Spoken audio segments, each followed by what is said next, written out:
All right, well, we have a few folks grabbing food and seats. Why don't we go ahead and get started? So I am Doug Brake. I'm the Director of Broadband and Spectrum Policy at the Information Technology and Innovation Foundation. ITIF, many of you know, but we're a nonprofit, nonpartisan think tank. We focus on policies we think will advance innovation, specifically innovation that advances productivity growth to grow the economy. So a quick note on the run of show. First of all, I'm going to run through some of the analysis that we present in our latest report. I believe there are copies outside. I hope all of you grabbed it and enjoyed it. Enjoy it as you work through. I will note we are using a Twitter hashtag for this event, hashtag ITIF net neutrality. Unfortunately, being on the Hill, we can't live stream. We just have a video for posterity. But so it's up to you all to drive the Twitter conversation. I encourage you to do so. Please. So with that, we are here to discuss bipartisan net neutrality legislation, why we need it, and what it should look like. First, I will note that a lot of people do not want to have this conversation. Many fundraise off this issue, drive political support off this issue, and whoever's in power doesn't necessarily want to compromise from their ideal position.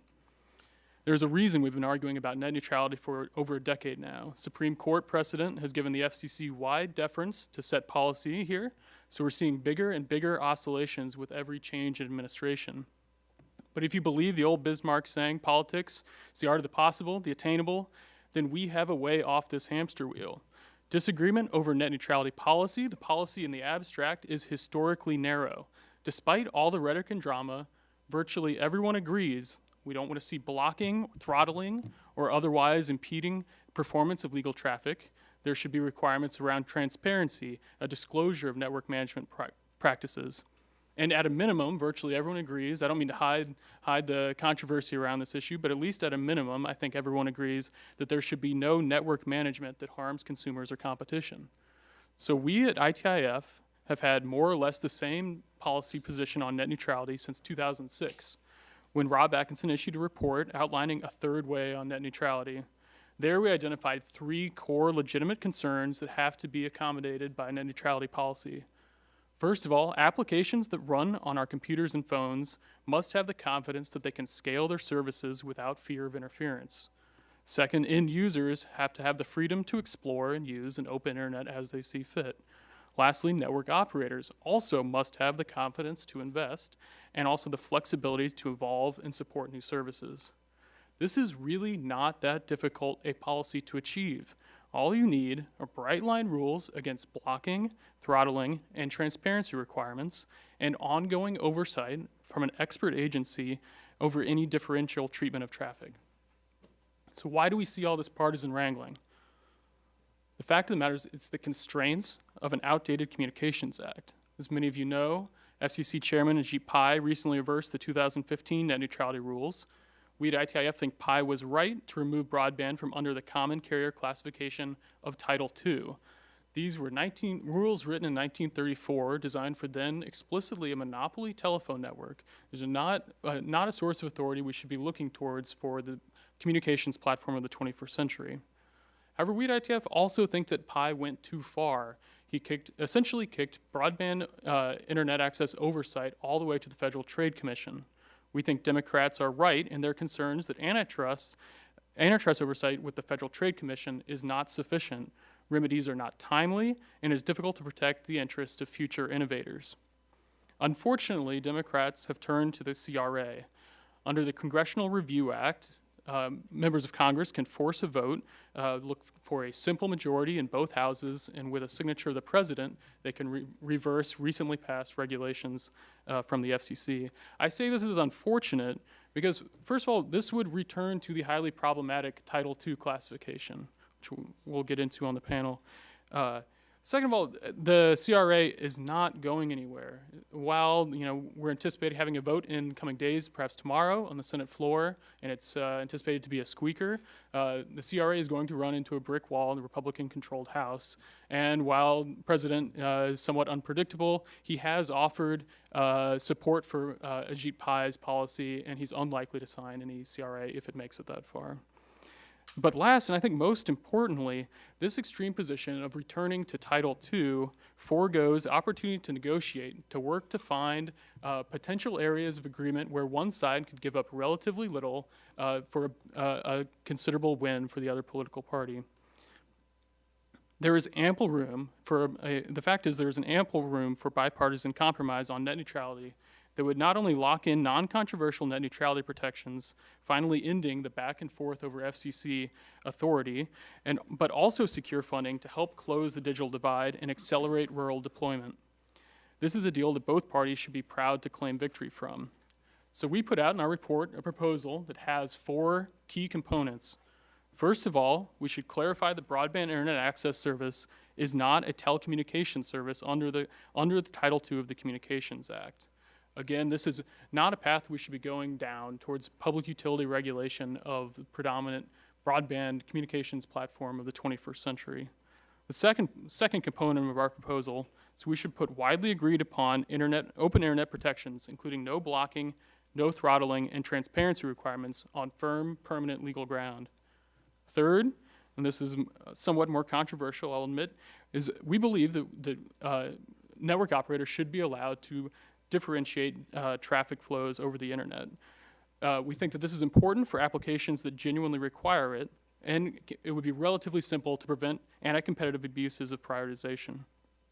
First of all, so networks can make trade-offs in relatively obscure technical parameters that can unlock new real-time services without harming performance of general internet traffic. This is an important point. This is not a zero-sum game. We can unlock new capabilities for certain types of applications without harming the general best efforts internet traffic. A good illustration to consider, you don't really care if your email is 2 seconds late when it gets to you. However, if you're having a voice conversation over VoIP, a 2-second delay in your voice packets makes that conversation unusable, right? So this is a much narrower class of applications than I think people generally think.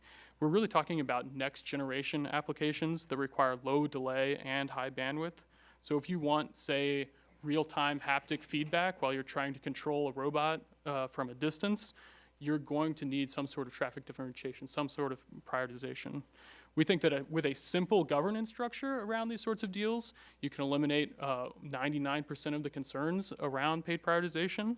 You can have a ban on exclusive deals, for example, or require that carriers offer similar terms to similar customers. At the same time, we think that this is not a hill people should die on, right? We think that this is the right policy answer, but the value of reaching a bipartisan compromise and ending this absurd back and forth over FCC jurisdiction would greatly outweigh the benefits of having a permissive rule on paid prioritization. So the priority should first be on finding bipartisan consensus. The fourth component of our proposal, and perhaps the most important, we think that Democrats should use their leverage on net neutrality issues to significantly expand the scope and funding of digital literacy and broadband adoption programs, and also put dedicated funding behind a rural broadband acceleration. So those of you who work on this issue on the Hill probably recognize that many of the activists in this space drive a significant amount of noise, a significant amount of calls to Congress, but we should not allow them to frame the narrative of these issues. The fact of the matter is, for many of these organizations, I'm talking about Demand Progress, Free Press, they do not necessarily just want these issues for net neutrality policy in and of itself, right? They want that Title II, they want that authority to run broadband internet access as a government-provided public utility. They use incredibly popular net neutrality as a stalking horse to drive support for Title II, right? Title II is the controversial part of Chairman Wheeler's net neutrality rules, not the substance of the rules themselves. So we think that there is a true opportunity to turn what appears to be an intractable partisan debate into a win for both parties. What's in it for both sides? First of all, Republicans should recognize the possibility of strong Title II coming back 2020, in 4 years, in 7 years, whenever Democrats next control the FCC. Republicans should cede ground in order to lock in a reasonable permanent solution. Second, for Democrats, how long do you want to wait? Is it 4 years? Is it 7 years? With relatively weak protections at the Federal Trade Commission. Plus, this is a real opportunity to put a real dent in the digital divide. The digital divide concerns have long been a top concern for progressives, though it should be for both parties, but net neutrality has unfortunately taken all the oxygen out of the room. So we think that this opportunity is at hand. It can make U.S. consumers and businesses significantly better off and be a real win for both political parties. But with that, you have heard more than enough from me, and I want to turn it over to our highly qualified panel. We have 5 panelists here. I will briefly introduce them before turning over to them for opening remarks. We have much lengthier bios online, so if you're interested, please seek those out. We have, to my left, Chris Savage. Chris is a partner at Davis Wright Tremaine. Professor Savage also teaches courses on information privacy and telecommunications law at the Columbus School of Law at Catholic University, and I believe GW starting in the fall, yes. Next, we have Kim Kenan. Kim is the co-chairwoman of the Internet Innovation Alliance. Prior to IIA, she was president and CEO of the Multicultural Media, Telecom, and Internet Council, or MMTC. Prior to taking the helm at MMTC, Kenan served as the general counsel and secretary of the NAACP. Next, we have Simon Rosenberg. Simon is the president and I believe the founder of the New Democrat Network. Simon is a highly regarded political strategist and thinker, having worked on multiple campaigns for Democrats. Christopher Wood, our second Christopher, is the executive director and co-founder of the LGBT Technology Partnership and Institute. In addition to advocating on issues important to the LGBT community, Chris coordinates the Power On initiative to help provide devices and access to homeless LGBTQ youth. And last, we have Kathleen Abernathy. Kathleen now serves as special counsel at Wilkinson Barker Knauer after 7 years at Frontier Communications, serving as the chief legal officer and executive VP, Regulatory and Government Affairs. Before Frontier, of course, she was from 2001 to 2005, Republican Commissioner at the Federal Communications Commission. So first, I want to kick it to you, Professor Savage. I'm curious what you make of our report, of our proposal, and I know you have a long time worked on these issues around FCC jurisdiction. If you could give us a little of your thoughts on net neutrality generally and Title II specifically. Great. Well, first, as one of the practicing lawyers up here, the normal disclaimer, nothing I say should be attributed to any of my clients who A, don't know what I'm going to say, and B, tend to disagree with each other around this issue. So whoever you tell it to would be mad at someone. Also, obviously, don't attribute it to the institutions I teach at. So one of the interesting things about this issue is that there's more to it than just the partisan screaming, which, of course, there's plenty of. One of the things I really like about your proposal is recognizing the need for some expert agency to have some kind of oversight authority. And that's actually more politically charged than I think people have given credit for.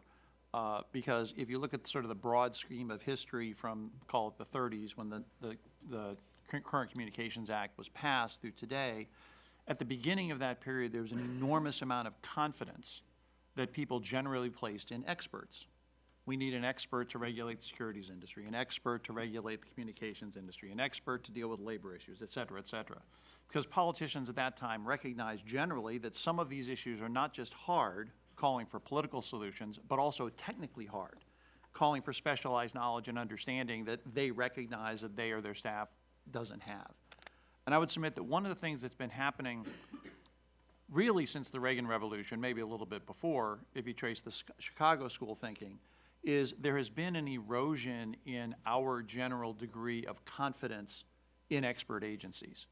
And once you deny the validity of expertise, suddenly it all becomes political. And that actually makes it very hard to have conversations. And so I very much appreciate your proposal to the extent it's saying, look, we need to have someone who knows what's going on in this industry and with this technology looking at it. Now, one of the points in the report that I thought was dead on is why can we have this ping-ponging back and forth? And the reason is, in Brand X, the Supreme Court said, well, maybe it's telecom, but if you want to say it's information service, that's okay. And then in I guess it was the last case we got the answer, is the D.C. Circuit at least said, well, yeah, if you want to call it telecom, that's okay. And that's what happens when you have a vague statute, which is what we have here, is the agency can go either way. Now, the slightly I think, non-standard view that I have is that vagueness in statutes is not really a bad thing. What vagueness in statutes combined with the Chevron doctrine does is it essentially gives the executive more power than the legislature to decide what happens in the short run. Because if you have a specific, detailed, you will do this and you will not do that statute, there's not a whole lot for expert regulators to do. And what that means is if there's a Democrat in the White House or a Republican in the White House, either way, that law is going to be implemented the same way. The benefit is certainty. The cost is, as situations change, you sort of throw up your hands and don't quite know what to do. And so I'm not certain that having things cleanly nailed down, particularly in an area where the technology keeps changing, is necessarily a good thing.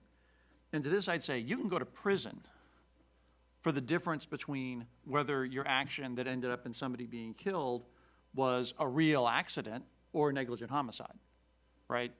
The entirety of tort law is based on exercising due care, reasonable care. And so we have a multi-century tradition in American law in having certain things be vague and circumstance dependent and looked at after the fact.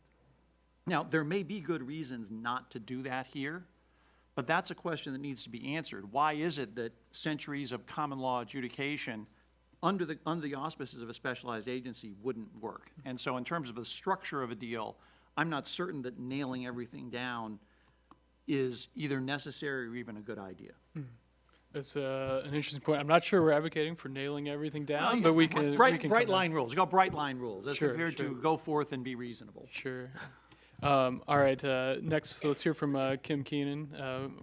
Let's hear the perspective from the Internet Innovation Alliance. Okay, so that was an interesting set of examples that you used. I think I'm going to go in a different direction. I'm going to move totally away from jail and negligence and go straight to, I think there was a point that Doug made that people just lose total sight of, and it's that we really don't have a Telecommunications Act that is from the modern world. Right? So as a result, we did have a time when all this worked, when they switched administrations, when people like, Bill Kennard and, Janikowski and Powell all managed to kind of move in the same direction, even though they were from different political parties. Imagine a world where you can pass telecommunications policy on, and it doesn't matter whether you're on a donkey or an elephant, and guess what? We're still moving in the direction that we want to go, because at the end of the day, I see the internet as an ecosystem, and the more we fight the notion that we are all inextricably bound in a single garment of destiny in the internet, the more we fight that, Martin Luther King, please shout it from your grave or something. The more we fight that, the more we wind up with this. That's how we get to ping pong, is everybody is so busy fighting over having it be their position that we're not even fighting about what matters. We need some bright line rules. The people who create the big bright line rules are here, where we are, on the Hill. It's their job to do that, and then the agencies use their expertise to make those things a reality. And I think until, every time I write, if we look back at everything I ever wrote on this, it's all gonna say, we need a law that gives us bright line rules so that the people at the agency can make this a reality. And I think that's really, if I'm gonna have like an opening statement, I think that's where we are. We try to, regulate one part of the ecosystem, and then it's like springing a leak in a dam, right? So all these people keep running around here talking about Title II that has nothing to do really with any of this. Then all of a sudden you see what happens at Facebook, and then people are like, oh my God, the edge providers can do anything an ISP can do. So why are we going to take the ecosystem circle and only work on this when all of that's still out there doing what it's doing? We need a bright line rule that applies to the whole internet that's clear so that we can have experts to focus on it. And that's pretty much how I see it. I don't want to use anything that's so, I want to use examples that relate to where we are. And I think that we have not just said, we need a law. Stop trying to go to CRA and undo, redo, and use your political toolkit and not be focused on, we need a solution. Thank you, Kim. So next, Simon Rosenberg. Simon is a longtime expert Democrat strategist. I personally think that net neutrality policy is best made by technocrats who understand the inner workings of the internet, understand the economics of the internet. And so, forgive me, Simon, but I'm not sure it's a good thing or a bad thing that this issue has risen to be on your radar. But I am quite curious what you make of the situation. Sure. Thoughts? First of all, it's great to be here. Thanks, everybody. And I agree, first of all, two great sets of comments. I think the paper is terrific. I think the whole concept of an era of détente on so many different issues might be a great thing for all of us to think about, given the politics of recent years.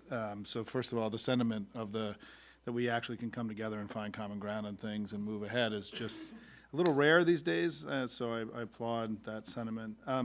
So three quick points. One is, I actually have been working on internet policy issues since before there was an internet, and so I've been here long enough. I came here in 1992, and so I've watched this thing called the internet develop. I was involved in creating the great link between the Democratic Party and Silicon Valley in the 1990s, and in the Netscape days when the Big Bang happened sort of politically for the Democrats. So it's been amazing to watch the arc of all this, and I do think that the internet in general right now, the ecosystem of the internet it's not healthy, right? I mean, I think that in its sort of early middle age, the internet feels unhealthy, and I think that we need a broader agenda for those of us who care about this and want to make sure the promise of the internet is realized for not just us, but for our kids and for everyone around the world, that we've got a lot of heavy lifting to do. And if I just made a quick list on this, right? Privacy, fake news, disinformation, now foreign interference in democracies here and around the world, cybersecurity issues, conventions around cyber war, right? Age-appropriate access. As a dad of 3 teenagers, I'm beginning to have some strong views about that, right? Global internet governance issues. And then, of course, net neutrality, right, fits in. And I do think that for those in the ecosystem of the internet, we've got a lot of work to do over the next 10, years. And I think the pieces of this that are easy to solve, there should be a concerted effort, I think, by everybody to try to solve them and put those points on the board, right, and get them done, because some of these things are going to be really hard. Fake news and the foreign interference in elections and so on, these are not going to be easy things to resolve under the current legislative framework that we have, and are going to require international cooperation. And so I do think that for those of us who want a healthy internet, getting some version of your plan, right, and I think we could have a long debate about whether the pieces for the Democrats are the right pieces, but we can get into that, is a great way to think about it. And I think that because we have to start solving some of these structurally and checking the list and moving on, because we can't, I think that if we don't start really realizing that the internet itself doesn't have to be there, right? I mean, it's not I lived in an America when there wasn't an internet. The internet is not it's not a guaranteed thing that it's going to exist the way that we want it. And a concerted effort in both parties, I think, to have an agenda to restore it to health, of which starting with sort of solving some of the easy ones as we move on to the harder ones. So I do think that politically there could be common ground around this if we sort of reformulate the way that we look at this. Obviously, Democrats are fighting very hard right now. I will say, as somebody who sees private polling in the elections and so on, that part of the thing to watch is that one of the biggest issues that's popping this cycle for Democrats is this connecting wealthy elites to corruption, and I think that this is going to be a major thrust for the Democrats this cycle, the sense that powerful interests in Washington have sort of corrupted the political process, and we need to sort of drain the swamp, make America great again, whatever you want to say. And I do think that this issue is getting, part of the reason I think it's getting so much energy right now on the Democratic side is that it's fitting into a broader narrative that they're trying to weave for the elections, that frankly the Republicans have given them an awful lot of running room and ammunition to use this cycle. And so I think we're going to see what happens this week, right? But I do think that longer term, let's hope that cooler heads can prevail and we can find common ground and check this box. Great, thank you, Simon. So Christopher number 2, Christopher not lesser, but only You can be Christopher number 1 if you want. So Chris, part of your work, you work on the Power On initiative, and with that, you see firsthand these issues of internet adoption with homeless LGBTQ youth.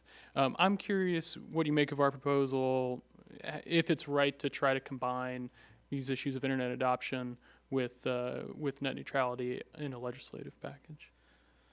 So I thank you very much for having me. I think that having, I think the paper is very good. I think the outline is a step in the right direction and falls in line with what we've been calling for from the very beginning, in that we need to reach across the aisle and we need to be having conversations about this, because the people who lose at the end of the day are the people that are out in our communities. And let me level set with you for a moment. I don't live here in Washington, D.C. I live in Stanton, Virginia. I just drove in from West Virginia this morning at a Rural Rise conference where 175 community college presidents and their staff were. And at the end of the day, the people that we're talking about that are really impacted by this are those people. Also the people that I spoke with at a commencement speech that I gave on Friday out in Clifton Forge, Virginia. Those are the people that are impacted by this in our rural communities, in our minority communities.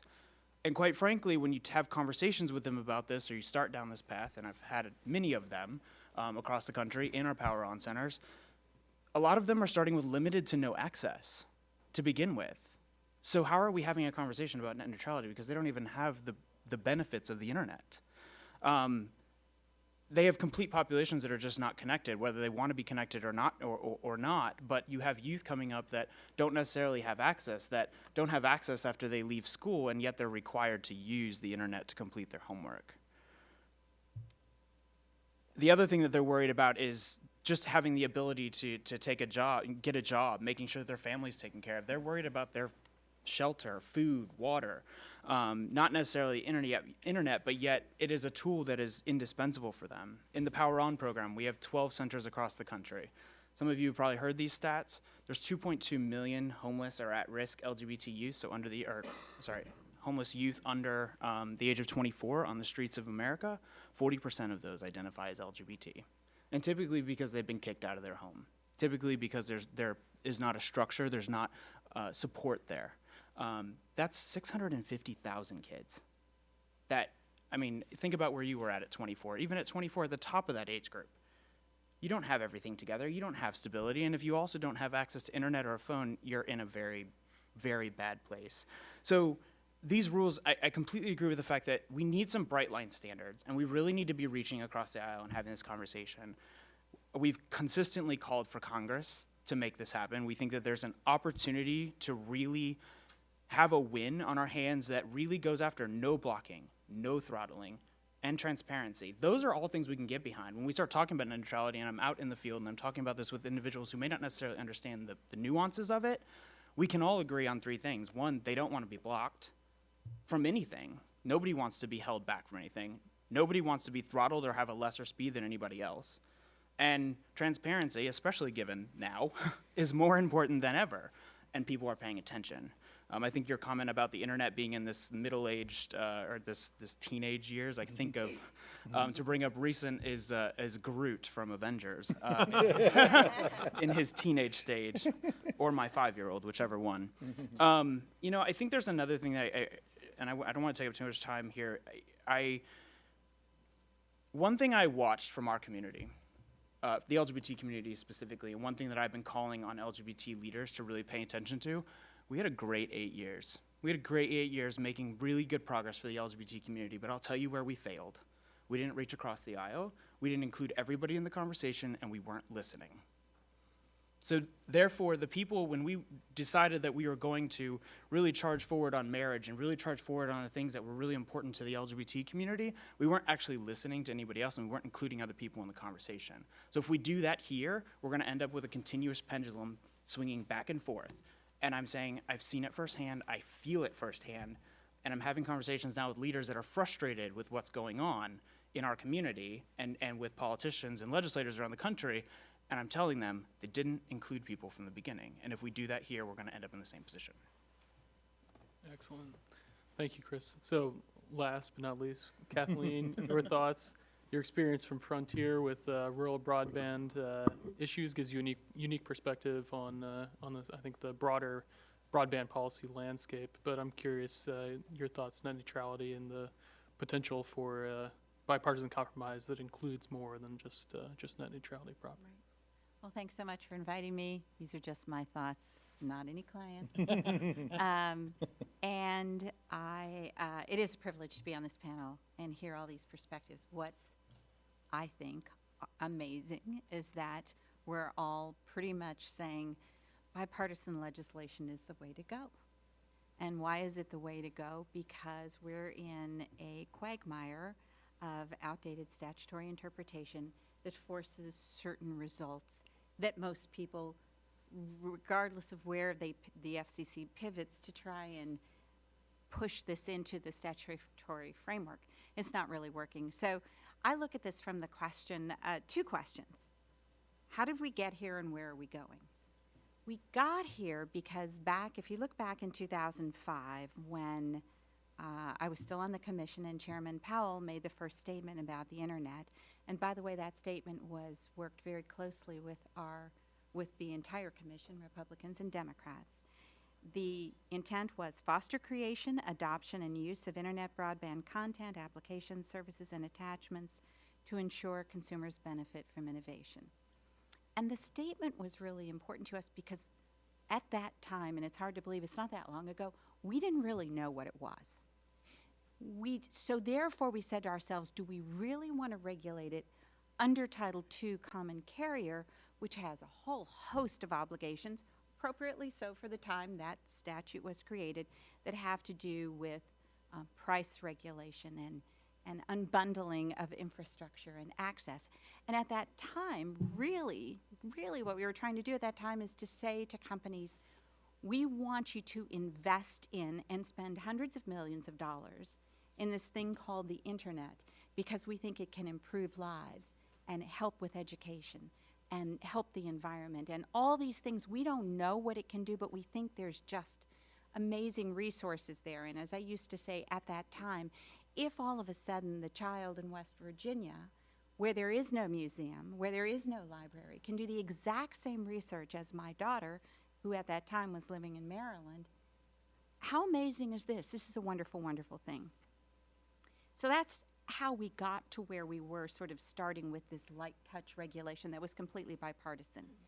So where are we going now? What's happened over the years is it's turned into an amazingly powerful economic force in our country, both for good and sometimes not so good.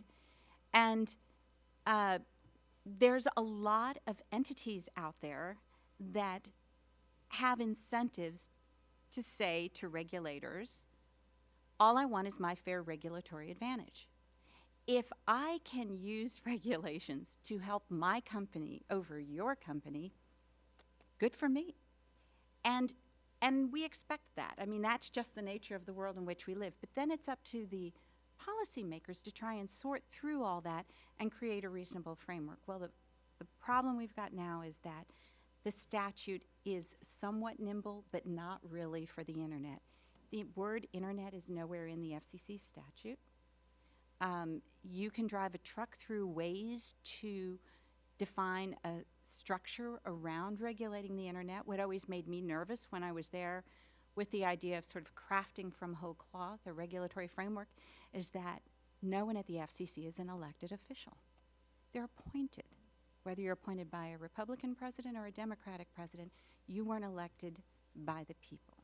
And therefore, if we're going to create an entire legal structure around the internet, I always believed that you need Congress to do that because that's what they're elected for. They are directly sent here by all of us and all the people we know and all the people across America. So I think that absent bipartisan legislation, we're going to have this ping pong back and forth around the framework.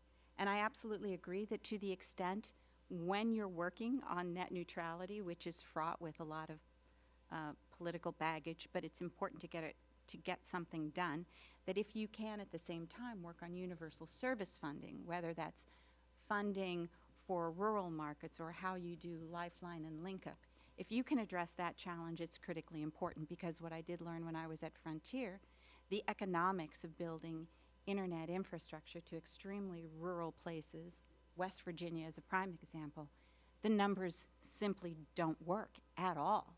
And when the numbers don't work, you're left with less than optimal service. And I even saw with some of the markets that we ultimately acquired out in California, there were places in California where the kids could not test to pass sort of the basic requirements for high school because they didn't have internet access, so they would bus them to a location to take that test. That's crazy. But the economics are pretty bad right now for rural markets. So if we can tackle these two major challenges at the same time in a bipartisan way that, by the way, we'll all disagree with some part of it, but I say that's okay. Get close enough that something can be passed because we need to get internet out there. We need to be able to manage it in a fair and equal way. We want no blocking, no throttling. We've got to deal with privacy and security and fake news. I mean, these are big, big issues, but until we grapple with the regulatory framework, I think we're going to see this constant debate and dialogue back and forth about trying to fit it into some sort of legal framework the FCC has that was never designed for this particular technology. Great. Thank you, Kathleen. So I should note, I've got a few questions for the panelists I'm going to run through, but then after that, I'm hoping to leave plenty of time for questions from the audience, so please be thinking of those, have those in mind. So first, I've taken to with about every net neutrality panel at the risk of boring folks, trying to make really clear this distinction between net neutrality and the legal authority at the FCC. So we've discussed this a little bit, Kathleen delved into this, but I guess for the lawyers, maybe we could start with Chris, but I'm hoping that you could sort of speak a little bit about the legal history of the FCC's attempts to regulate net neutrality and why this has sort of fallen into this constraint of either Title II or this much more permissive FTC approach. Sure. So, put on my law professor hat. Let's go back several hundred years. No, because it's an interesting point, and I'm not going to spend a lot of time back there. Need those But slides. long, At long, the risk of boring yeah, everybody. no, long before there was any Title I or Title II or Title anything, there was actually a well-established common law of common carriage. And if you pore over the record of the net neutrality proceedings, which I have, unfortunately, you'll find some very interesting academic research about that. But the point being, the idea of common carriage is very simple. It says, for certain activities at certain times and places, the proprietor of that business doesn't have full freedom of action. They can't turn away any customer. The terms of their service have to be reasonable, and they can't discriminate among customers. That idea got embedded in a variety of regulatory statutes, including the Communications Act and Title II. And it's that idea, not so much the specific, but that kind of general cognitive space is what net neutrality is about. Don't discriminate among your customers. Don't discriminate among edge providers and so on and so on. And so when the internet sort of sprang out of nowhere, seemingly as a consumer phenomenon in the mid-90s, you know, you look around, who's going to do this? It's not going to be the FDA, right? So the FCC is the entity looking at it. It uses stuff that they regulate. It uses communications and, you know, communications pipes and so on. And so when the FCC started thinking about it, they said, well, these basic ideas kind of make sense. And to that extent, the principles that came out in 2005 were very familiar to anyone who's a common carrier lawyer from way back, and I've been in this business since '85, so it's, you know, there was nothing new there. It was like, yeah, that makes sense. But there then ensued this bizarre ping-ponging back and forth between the agency and the courts, right? So Chairman Martin decided that something that Comcast had done had violated these principles. And so a complaint was brought, an order was issued, and Comcast, rightfully so, said, these are principles. These aren't rules. And went up to the DC Circuit, who said, you know, FCC, Comcast's got a point. These are principles. These aren't rules. You can't just do this. Back it goes to the FCC. Wait, there's this thing called Section 706. And yeah, before we said Section 706 is just like a guide, but it says here we can regulate. So they come up with new rules. And then Verizon goes up, and the court says, and this is one of the great Pyrrhic victories of this, right? Absolutely, FCC, you've identified a problem. Absolutely, FCC, Section 706 gives you the authority to regulate. And you know, the regulation you come up with seem pretty well adapted to the problem you identified, but there's one little problem. The Communications Act says you can't regulate somebody as a common carrier unless they are a telecom carrier. And you have said that broadband internet is information access, information service. And therefore, you can't do that either. That second decision is what set up this mess. And so for a long time, if you remember the history, Chairman Wheeler was trying to see if there was a way to do what he wanted to do, relying on Section 706. And somewhere around there, it began to get really politicized.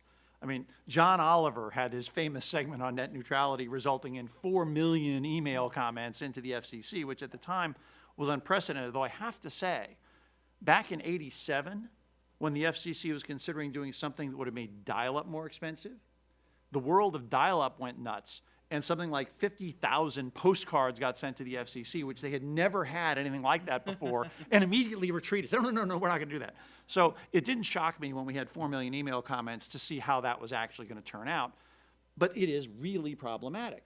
Notwithstanding the court saying, yeah, sure, we can read the statute that way, there is a whole lot of junk in Title II that just doesn't apply. You're going to have tariffs for the internet.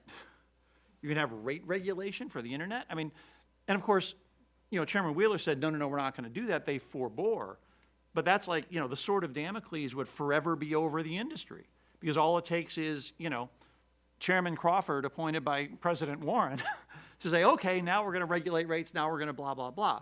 And so that's why it's been so difficult. It's not that the underlying points are terribly contentious, most of them. I mean, they're, you know, extremists on all sides who can't possibly tolerate. But for the most part, the basics of don't discriminate, treat people fairly, you know, that kind of stuff, everybody's behind that. That's kind of what 201 and 202 do, but they do so much more. That the FCC is, when it's in the I'm going to regulate phase, spends its time saying what it can't do or won't do, which is why we need something to clarify it. I don't know if anyone else wants to jump in, but I do think it's a really interesting point. If you look back at this long history of common carriage principles that are instantiated in a number of different laws in different industries, railroad, telephone, telegraph, there has always been this period of wrangling over how the broad principles of common carriage should be applied in that particular instance, and almost always there are little bits that get eaten away when it makes sense for a different sort of industry, a different sector. I would argue that we are in exactly that moment when it comes to internet. We have these broad principles of common carriage. Don't want to see blocking, throttling. Don't want to see pay prioritization that actually hurts consumers or competitors. And it's just how we figure out a law that actually implements that properly. I don't know if anyone else. And I was just going to add, and I think Kathleen started to say this, but we didn't actually say it also for Title II. I mean, it was created during a time when no one would have even guessed there would be an internet. And the word internet doesn't even appear in this trust me, if it could have appeared in this voluminous document that represents Title II, you could probably put the words together from different pages and come up with it. I mean, that's how many words are there, but internet is not. And I think, you know, when people start talking about Title II and you ask them really good questions about how this will work, they're like, well, you know, they'll find a way around that, or we'll have to get rid of that, or they'll be forbear. So it just lets you see that it was never created to do that. And the more we torture it, the more, the more chains we put on it, the worse it's going to get. We can, we have, we should be able to, we must do what Congress is supposed to do and create these bright line rules. And you know what's really funny is the more I'm involved in this, because I feel like I'm at the third time at bat on this, people don't disagree on the blocking and the throttling. I think sometimes what people don't realize is that there are a lot more people on the internet in addition to the ISPs who can block and throttle. I think that's some of the things that is the new revelation. I mean, you know, your favorite edge provider can block and throttle too. So we're going to just regulate these 4 people and not the hundreds of thousands of other people who can do it? Does that make any sense? No. And who's the only person who has an interest in making sure we get it right? Congress. That's what they're there for. That's what they do for. Imagine you had a job and you were supposed to do something and you just didn't do it. You just kept having a fight with all the people who work with you every day, and you were supposed to do this, and this thing really needs to be done. That's why you have that job, and it never gets done. Well, you wouldn't have a job. I'm just saying. I know I would not have had many jobs that I've had. So I think we need to share that with the world so that everybody's on that same page. No, the only thing I'd add is that it's in fact true. The commitments around no blocking, no throttling, and transparency, the ISPs are saying, fine, we're in. What they didn't like was, of course, Title II for the reasons we've talked about. And then the other thing that's critically important when you think about the U.S. maintaining its leadership in the internet arena, and you want a lot of investment, private investment in infrastructure, is that the constant changing of the rules is not a good thing. It's not a good thing for anyone. It's not a good thing at the FCC. It's not a good thing for investors. It's not a good thing for consumers because you're constantly confused. And I think what Kim just said about there's others that can block and throttle, there's others that can manipulate consumers, is that as a consumer, you're not going to know who's doing what to you. This is a very complex infrastructure, and so that's why it becomes even more important to have the legislation. Absolutely. So with our proposal, the basics of our proposal, of course, right, you pair these bright line rules. We think there should be some flexibility around paid prioritization, but, you know, we can come to, whatever bipartisan compromise on that we come to. But pair that with spending on digital literacy, broadband adoption, and acceleration of rural broadband. There are proposals out there. So Simon, we recognize that this is a starting point. These are ideas we put out there. That the basic idea is to just sort of expand the sort of bargaining chips on the table to try to come to an agreement instead of focusing narrowly on the only places where there's daylight between the two parties. Simon, you had mentioned that we can debate whether or not those are the right pieces for Democrats, the right pieces to have on the table. Kathleen, you had mentioned USF funding. We mentioned in the paper a list of potential policy objectives that Democrats have worked towards but cannot be achieved under the current legislative framework, either under Title I or Title II. Things like prison phone rate reform, strengthening of the Lifeline program, strengthening of the E-rate program, and reforming the ways in which access under E-rate can be resold. So there are a number of objectives that I think should be on the table. But I'm curious to hear from the panelists what other sort of bargaining chips, either on the Democrat or Republican side, should be on the table to try to work out a compromise where, potentially one side gives up little, the other gains a lot, and we can have a real win for both parties.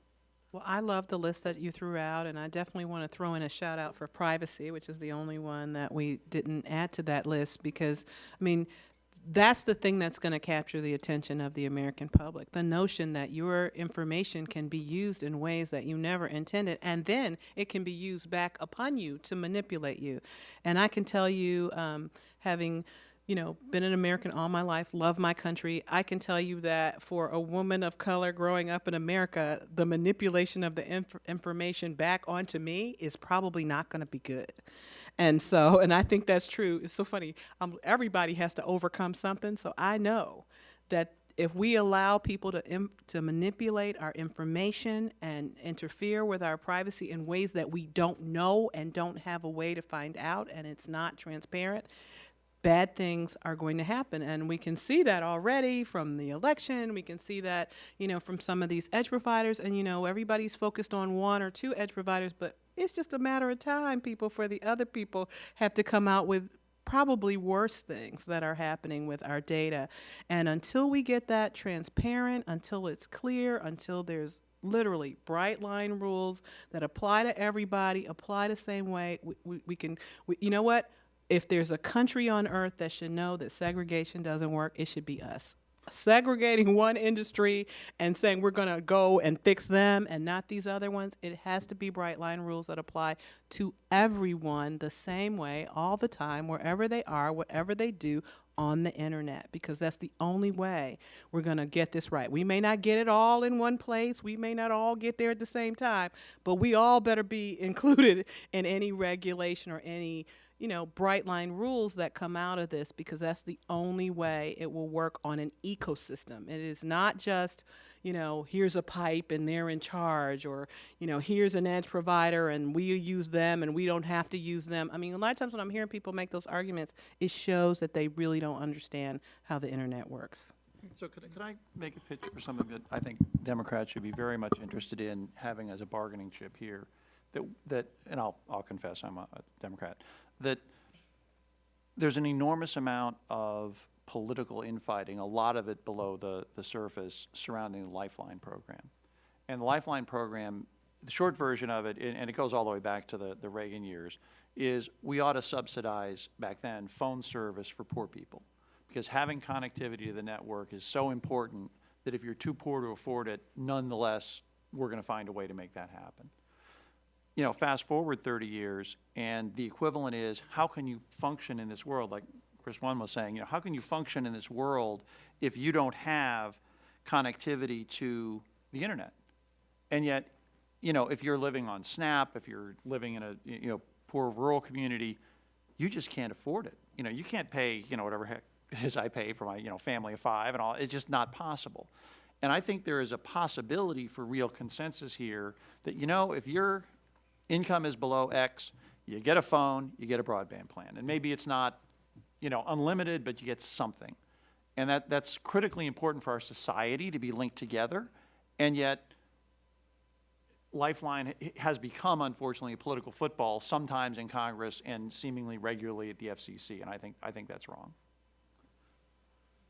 I think to that with Lifeline, and these are stories that are coming from the grassroots, from kids in Long Beach. The Lifeline program is broken.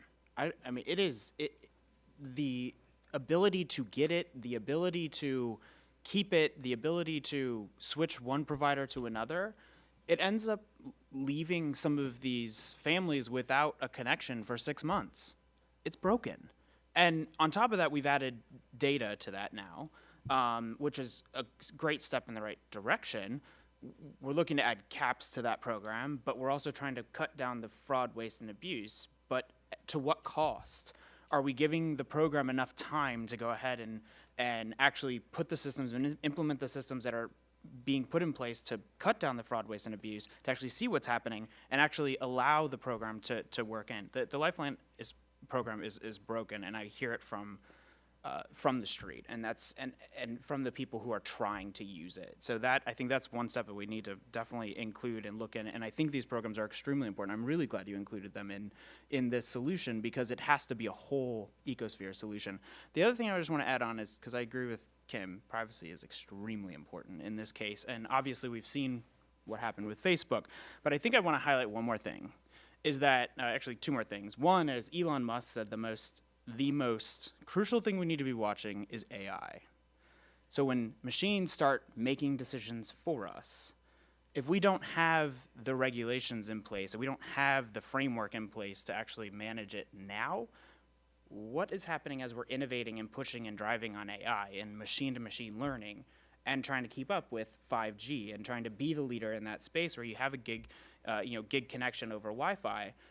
The innovators are not stopping, and they're continuing to produce. But if we don't put the framework in place now, and we're not working to put that framework in place now, they're not going to stop. It's going to continue to build, and it's going to be built in a era of reduced regulation or just regulation that doesn't actually fit the internet as we need it to.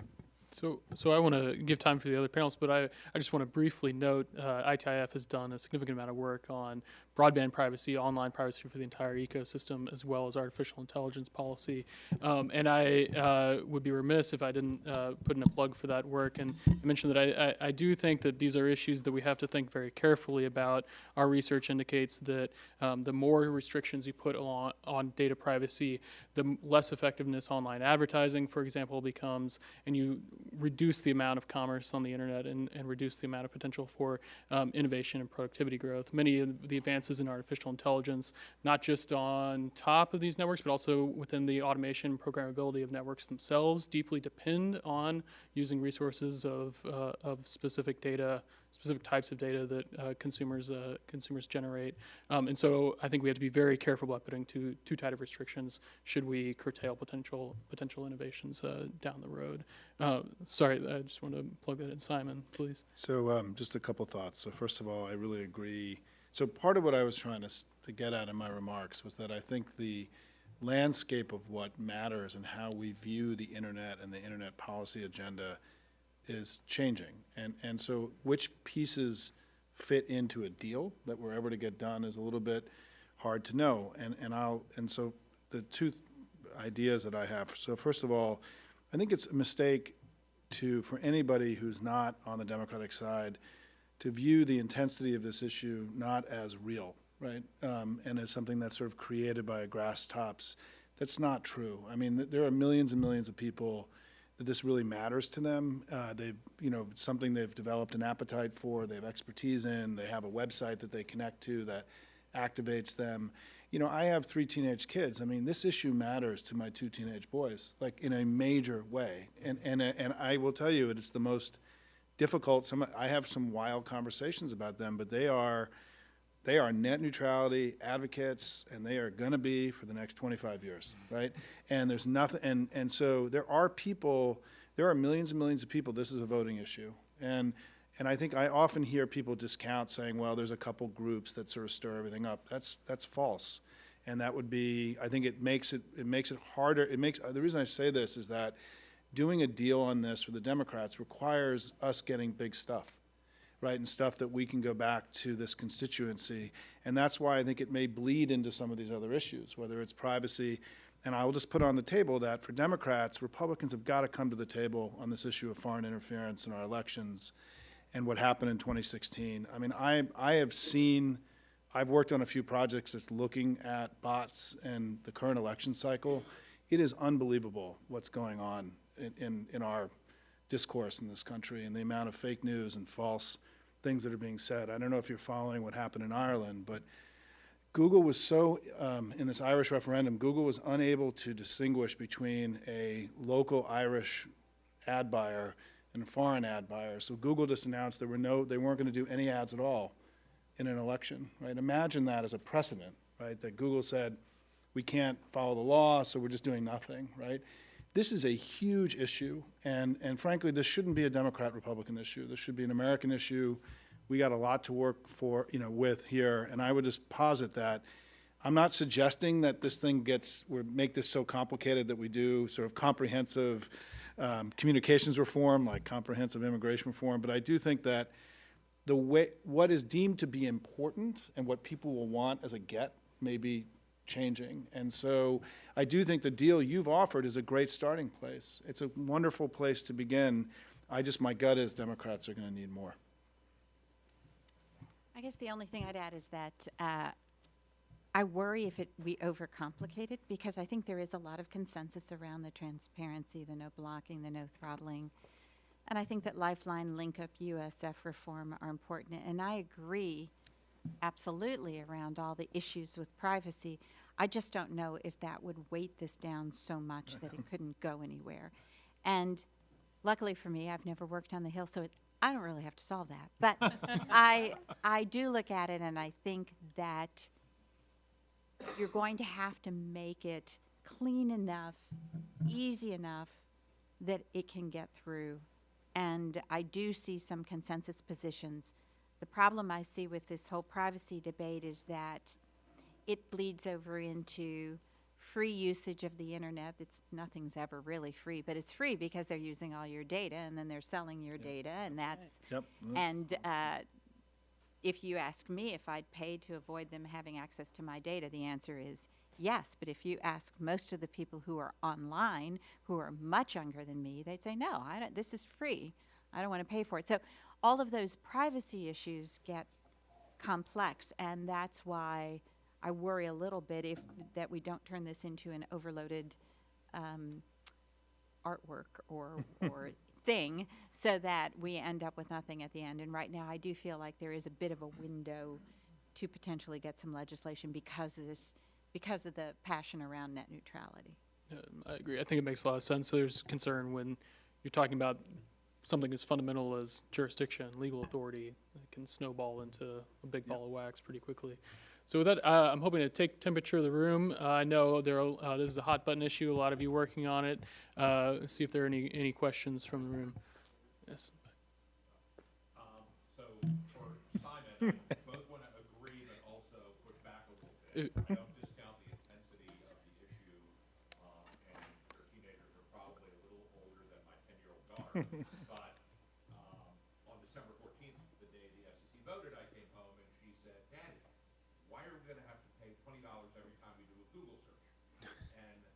she's not the only person that thinks things like that, and I think that there has been a purposeful misinformation and disinformation campaign on the part of some people, which is not to say that people don't have, intensely held beliefs about net neutrality and what they think it is.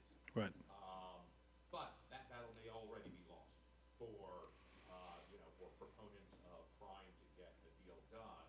People, think what they think about net neutrality and what net neutrality is and what they have to have in return. So, so I guess it's more in the nature of a comment than Yeah. than a specific question. Maybe the question is, how do we move past that to get people to focus on what the Yeah. really important core of what net And what we were talking about before we came up on stage today is that imagine, given everything that is going on right now in American politics, that the Senate Democrats were able to move as far as they were, tomorrow, with the level of intensity, right? I mean, it's not just that it's 3 senators. They're all tweeting about it. They're all doing press releases. Like, I've been really surprised, to be honest, the collective investment in this by the entire Senate Democratic caucus, right? And I think that has to be a real sign to everybody here that, Democrats are way out there on this, and the presidential candidates are going to get way out there really early, and it means that, getting them to a place of a deal, there's going to be a high cost, to it, and because backing down from the position that is now a universal Democratic position is no easy thing, and whether or not this, I'm not in the negotiating room, I've been doing this for 25 years, it's my gut, that there may be other pieces that have to get bigger, that if we ever were to get to a place where there was actual, like this was real, right, and we were having a real discussion, this is a great starting place, but I think that for the younger internet activists out there, this is probably not going to be germane enough to the things they also worry about, which also involve privacy and protecting our elections and all these other things. And so I'm just thinking, my basic view on this is that I often hear that, all this Democratic stuff has just been ginned up by a handful of groups. That may have been the case at one point, not anymore. It worked. And it worked, and so, so I think that we're in a place where, I think, again, I'm here in part because I believe that the ping-ponging is ridiculous and that we have to get to a place of stability, and Congress has to do its job, right, and legislate in a new age. But I think the Democrats are way out there in a place that it's going to be very hard to get them to come back without some significant incentives, and we'll see what happens, right? I wanted to actually answer a question as opposed to ask one. One of the things you had asked is why hasn't Congress acted? I think the answer is obvious because there's so much debate. And I wanted to sort of bring up something that I saw as listening to the panel here, and that you're all not exactly on the same side of all of these issues. And so one of the points that I found most profound is that on one side, we would like universal access. That's increasing that broadband presence, especially in the rural areas. I think we would agree with that. I think that also brings us much closer to something that we were trying to disagree with, that this is actually a utility service. Because when you have something that's universal, bringing property values up and down based upon whether you have it or not, that's going to affect that profoundly. And then finally, a bright line rule in reality, in my view, is a myth. You're never going to have it. I'm a lawyer. I know. Whenever I would go to court, that was my job, to make this either very, very general, or very, very specific, depending on whatever arguments I wanted to make. So even though you might have a bright line rule, when you apply the law to the facts, that's where you get reasonable minds different. I don't know if anyone wants to jump on that. I'm happy to say, so we've written in the past on how rural broadband infrastructure should be approached by Congress in our estimation.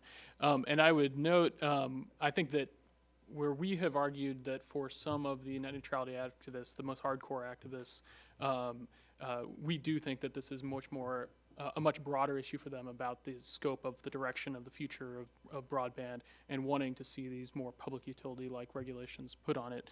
At the same time, this sort of, when people talk about public utility, internet, and municipal broadband, we do say that there is a place for that. It's just much, much smaller than those activists think, right? They want it universal, where we think it should be reserved for the most high-cost, difficult-to-serve areas in rural America. Is where it makes sense for the government to step in there. The general rule of thumb, if it's not already served by two private providers, then it makes sense for the government to step in. The rule of thumb is our thumb. You know, if I can put in a comment on that, you know, there are lots and lots of things that we need. Everybody needs it. It's everywhere, but isn't provided under a public utility model. I mean, you know, most places you can find a gas station if you need one. We don't regulate gas stations like public utilities. Most places you can find a grocery store. I mean, obviously there are issues surrounding both of those, but on the whole, a lot of stuff just gets provided where it needs to be provided by virtue of the market. And so there may, you know, we can have long and complicated economic debates as to when and whether market forces work or don't work in this space. But I would question well, it has to be everywhere. We all agree on that. Therefore, it has to be a public utility regulation. You know, I'm kind of with the DC Circuit, right? I mean, it could probably work if we did it exactly right, but there are so many complexities surrounding it that something better is good. Now, the other thing, just, you can only say this on Capitol Hill, right? Universal access isn't that big a deal in the scope of the United States economy, right? Rough numbers, there are 100 million households in the U.S. Rough numbers, let's say it costs $2,000 a household on average to make sure there's some kind of access. That's $200 billion, right? That's a lot of money. Well, not really. I mean, do it over 5 years, $40 billion a year. That's something like 0.25% of GDP. So it's not that it's trivial. I mean, you know, as I say, $1 billion here, $1 billion there, pretty soon it's real money. But I would question the notion of, oh, it's so expensive we can't. We may not want to, but I think we absolutely can if we were so committed. And on that point, I would note the Democrats have put out specific proposal under the Lift America Act with numbers, I believe it's $40 billion, that call for an acceleration of rural broadband and have, you know, specific targets they're trying to hit. And we, you know, pointed that in the paper as one of the potential mechanisms if you combine existing proposed net neutrality legislation along with the Lift American Act. That's, you know, potentially one, you know, way to drive this forward. We have another question here. Yes. Shameless plug, my boss, Mike Kaufman, has been working on bipartisan legislation. We believe you. Yeah. Yes. Writing a report is easy, but legislating. Large ISPs, they don't want innovation, they got what they want. Net neutrality applicants, unfortunately, they take the cues from a few key people. And if they say a bill is not net neutrality, they'll trash it. In fact, they say, I want all the 2015 protections in a bill, or I want no bill. So this reminds me of millennials, which is I want everything I want and nothing I don't. So what's going to be the tipping point to make this happen? I think members of Congress probably are more likely to deal on this, but not the advocates and not the ISPs. So how does this actually happen? I think you've outlined, I mean, this is exactly the problem that we see too and are trying to work towards a way around it, where it seems like both sides are locked into their trenches so deeply that nobody wants to come out and give ground to actually see a compromise somewhere in the middle.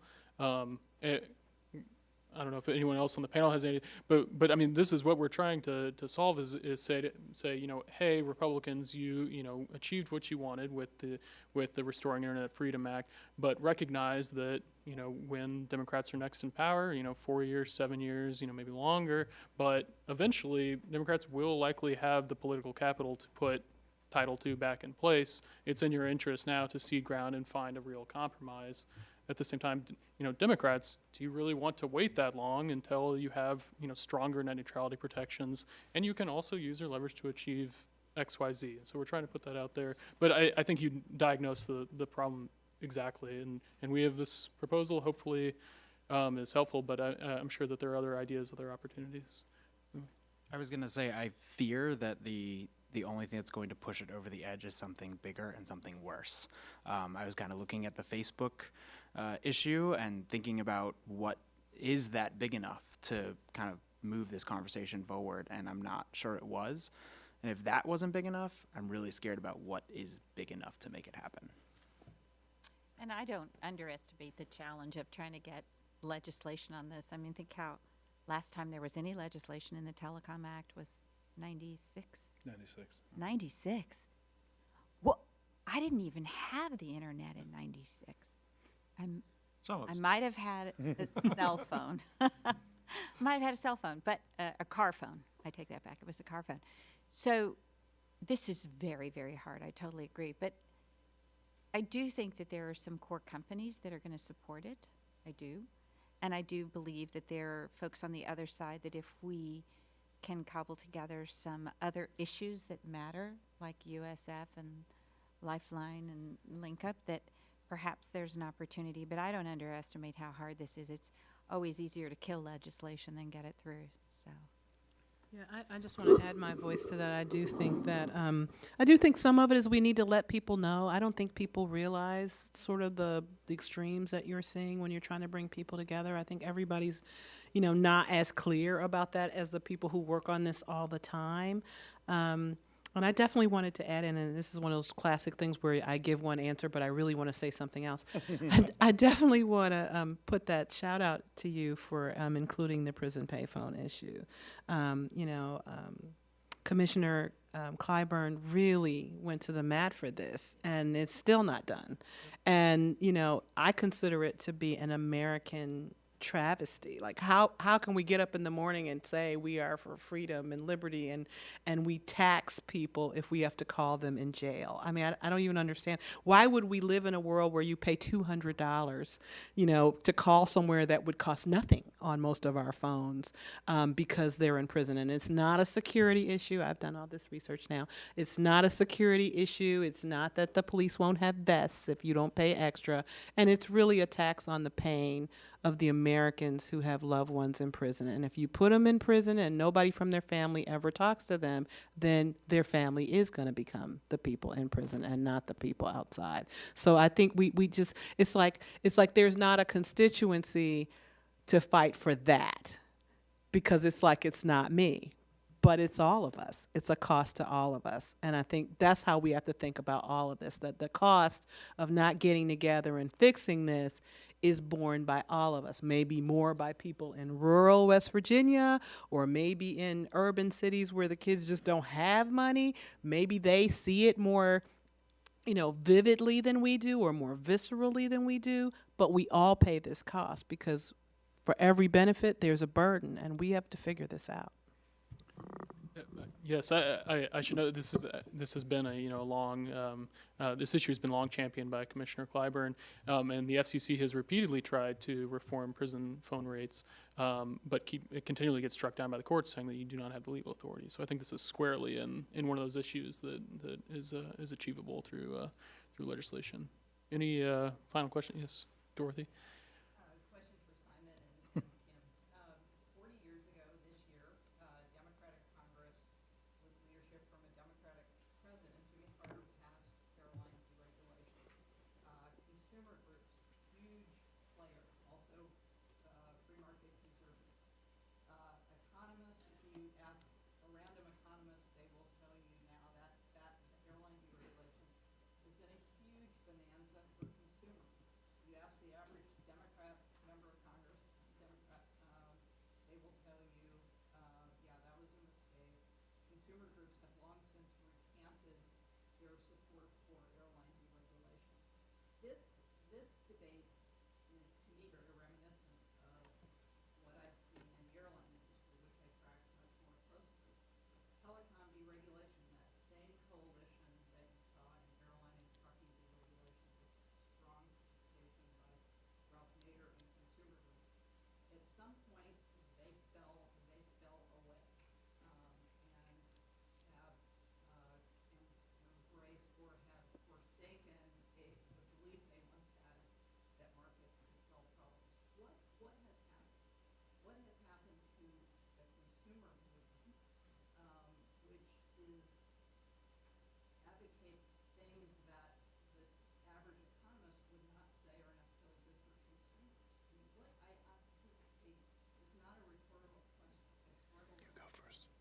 It's a fascinating, hard question. I feel like it's a really good hard question because you go back to the Bill Clinton administration under Chairman Kennard as a number of famous speeches, like one titled, "The Unregulation of the Internet," and that's very explicitly, we are going to let this go forth unregulated and have competition drive the broadband internet forward, and things have changed considerably since then. So. I Any love thoughts? that It's a hard- stall, and I don't know that it helped. I know. I tried to give you time to. I know that did. I don't know if that. I think I lost the answer. And we don't really spend as much time on economics as we did 4 years ago. I mean, you think about that. This talk about market forces, and I think the average consumer doesn't get it laid out in that way. So you're right. I think that there's like a conflict between what people are saying they want. They say they want these things, and I want it to be free, right? Everybody wants everything free, but if you study economics even a little bit, we all know, as my mother would say, there is no free lunch. And so I do think there is a tension, but I also think that there is room in there. I still believe that the market does take things in a place to the right direction, because people either want it or they don't. And they will make the decisions about whether it's being offered to them in a way that they find palatable. And I do think there's a tension and a conflict between, whether we deregulate, whether we have oligopolies or monopolies. I think there is, we really do have to be thoughtful about that. But I also think that if there's no sort of ground rules, right? I think at the end of the day, even when you think about the airline regulation, there have to just be some basic rules. And if you look back at the hearings, there's always some bright line, whether you believe they're a bright line or just a line that you can see, A dim line. A dim line, right? If there's a dim or bright, whatever, I think there is a line. I think there are some basic things that over time work. But I also know that what you're saying is true, that sometimes consumers, again, when I hear young people telling me it's free and I can choose and I won't name a name, but let's just pick one of the major ones. You can pick your own in your mind. I won't say anyone. I won't, I'm not picking on or picking for someone, but basically in their mind, it's free and they love me. And I can choose them or unchoose them because it's free, and that's so totally not true. And so I think that's why the economics of it is weird, because it isn't free. And anybody who studies economics knows that, but when you tell somebody who's 16 and they don't have to go into their own wallet and pay for it, they think it's free. So. Can I jump in here for a second? Because I think we know a lot more about economics in 2018 than we knew in 1980. And let's be blunt about it. If you look at the people who have gotten Nobel Prizes in economics in recent years, they include people like Richard Thaler and Danny Kahneman, who talk about behavioral economics, which, again, not to get too down into the economic weeds, if you follow out the logic of what they're finding, some of the basic welfare arguments of classical economics and neoclassical economics fail. That's serious stuff for the economics perspective, and we haven't begun to think what that means for regulation yet. I mean, nudge aside and that sort of thing. Another woman who got one of the only one who got the Nobel Prize in economics, a woman named Eleanor Ostrom. And she got her Nobel Prize for explaining how commonses work, which is cooperative activities among producers in order to manage a finite resource. I would submit, for example, in the privacy area, the consumer trust is a kind of a common resource that everyone in this space needs to manage, and they're not necessarily doing a very good job of it. And so I don't think it's necessarily true. I'm confident that it is true that current consumer advocates don't have like massive economic analysis behind their lack of satisfaction with the market. But I do think we need to give some credence to the notion that maybe Econ 101, 1980s versions of economics don't tell the whole story. And these free platforms are a classic example of something that traditional economics doesn't know what to do with. And so I wouldn't despair yet. I think we just need some more intelligent economic thinking behind the policy that hasn't come through yet. Yeah, and let me make two very quick points. I think speaking as a Democrat, I think that in our family, this issue of the growing economic divide and the concentration of wealth is a big issue, right? And it didn't exist 30 years ago in the way it does now. It's something that is going to be central to our presidential conversation in 2019 and 2020. And I think that what's put it, I mean, my prediction is that what sort of put it on steroids was the Republican tax plan, which is going to make all this far worse, right? And I'm just saying that in this room with lots of Republican staffers probably, but it's going to fuel the intensities of Democrats' focus on the fact that there is concentrated wealth, corporate power, all these things, right, because of the Republican tax plan.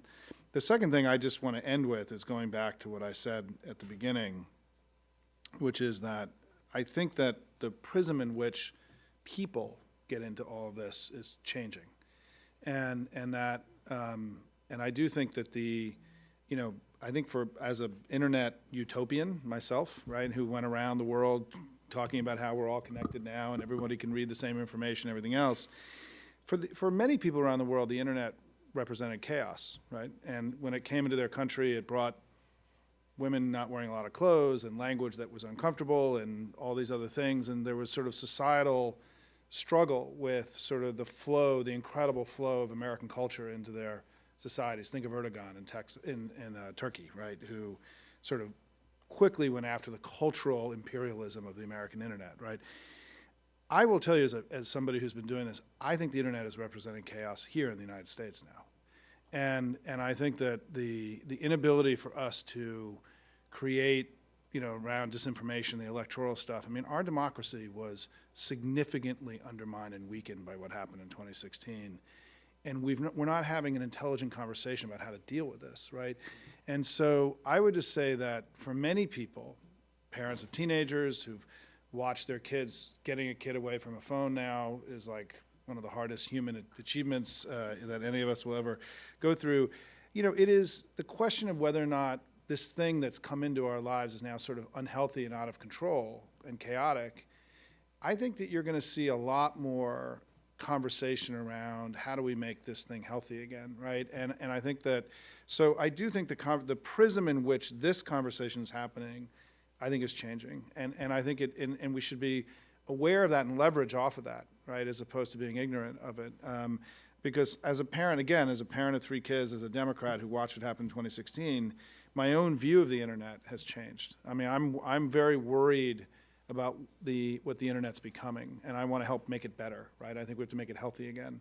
And I think that's why one of the things we should all agree to in both parties is a broad agenda to make the internet healthy, of which I think this should be a cornerstone of that effort.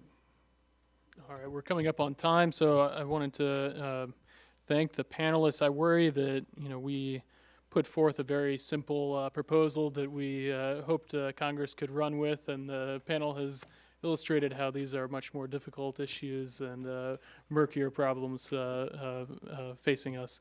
But I hope that it was useful. I hope it was entertaining, and if nothing else, realize that this is not quite so Manichaean a debate as it might sometimes appear.